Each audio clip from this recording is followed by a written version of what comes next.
The wind howled across the lonely stretch of road like a ghost crying through the night. Snow fell so thick it blurred the world into white silence, swallowing sound, breath, and warmth alike. The headlights of a sleek black SUV cut through the storm, its tires crunching over ice and snow.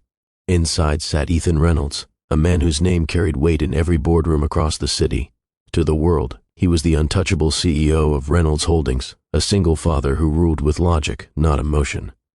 But beneath that tailored coat and steel expression, he was just a man trying to balance power and fatherhood after the loss of his wife 2 years ago.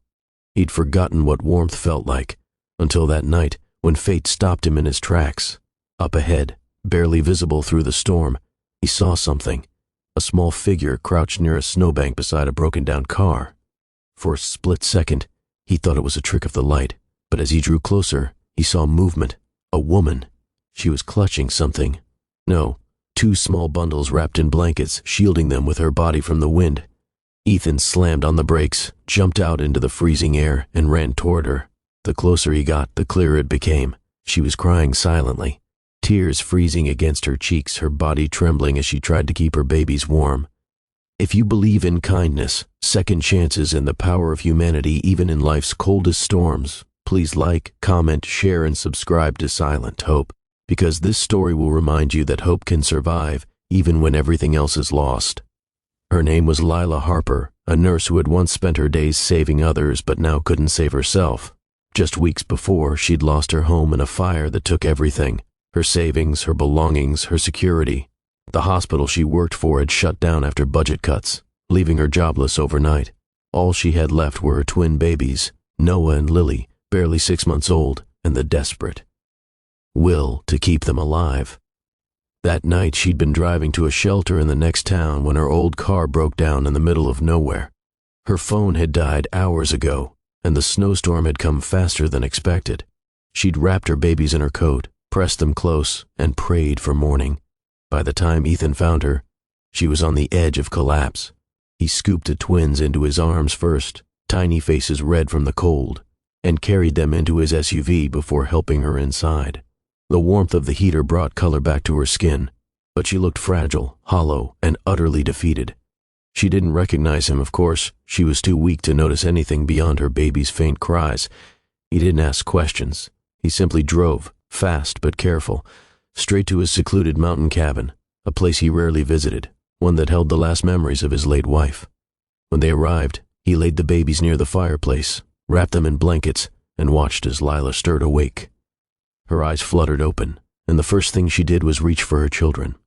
Her voice was hoarse when she whispered a thank you, as if even gratitude hurt to speak. For days, Ethan let her rest. He provided food, warmth, and silence. She told him her story in fragments, about the fire, the job loss, the shelter that never returned her calls, about how she'd packed everything she had left into that car, chasing the slim hope of safety.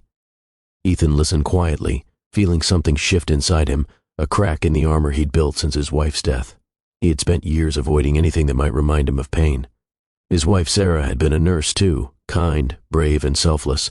Losing her to illness had turned his world gray. But now, looking at Lila holding her twins by the fire, he saw a reflection of everything he'd once loved about life: strength and vulnerability, beauty and survival, hope and exhaustion. As the storm cleared and the days passed, something gentle began to form between them. Not romance, not yet, but connection. Ethan's young son, Ben, 6 years old and full of questions, adored the twins instantly. He'd sit beside Lila, helping her rock them to sleep, his laughter filling the quiet cabin with a warmth Ethan hadn't felt in years. Lila, still shy and uncertain, offered to help around the house in gratitude. She cooked, cleaned, and even helped Ben with his reading lessons one night when Ethan came home from a business call. He found them sitting by the fire, Ben giggling as Lila made shadow puppets for the twins. The sight hit him harder than he expected. For a man who had built empires, he realized, the sound of a child's laughter was still the most powerful thing in the world. But reality didn't stay kind for long. When Lila finally regained her strength, she told Ethan she couldn't stay.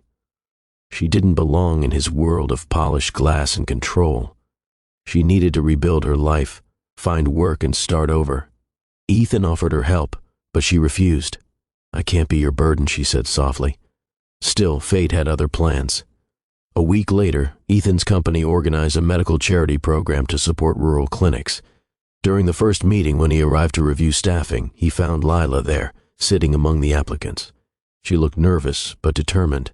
She'd come to apply for the nurse coordinator position, unaware he was the one funding the entire initiative. He didn't reveal his connection immediately. He watched her from afar as she spoke passionately about helping single mothers, her voice steady despite the tremor in her hands. When the interview ended, he approached her quietly and said, "I think you just hired yourself." She blinked in disbelief before realizing who he was. The tears that followed weren't of sadness this time. They were of relief, gratitude, and the quiet joy of being seen. Working for Ethan changed everything. Lila found purpose again, and Ethan found peace. Their days were filled with work, laughter, and slow healing. Lila's presence brought light into the cold, empty halls of his mansion.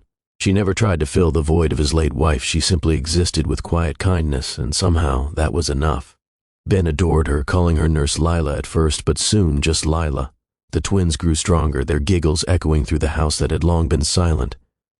Ethan often found himself watching them from the doorway, realizing that somewhere along the line, his home had become whole again. But not everyone approved.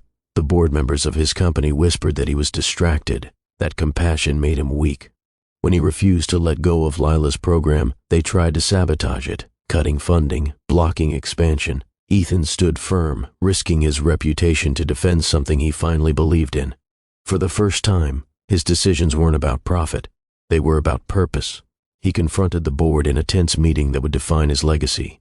"You think numbers build empires," he said calmly, "but people do, and I won't forget the people who gave me back my humanity." His voice echoed in the silence that followed, and for once, no one dared to argue.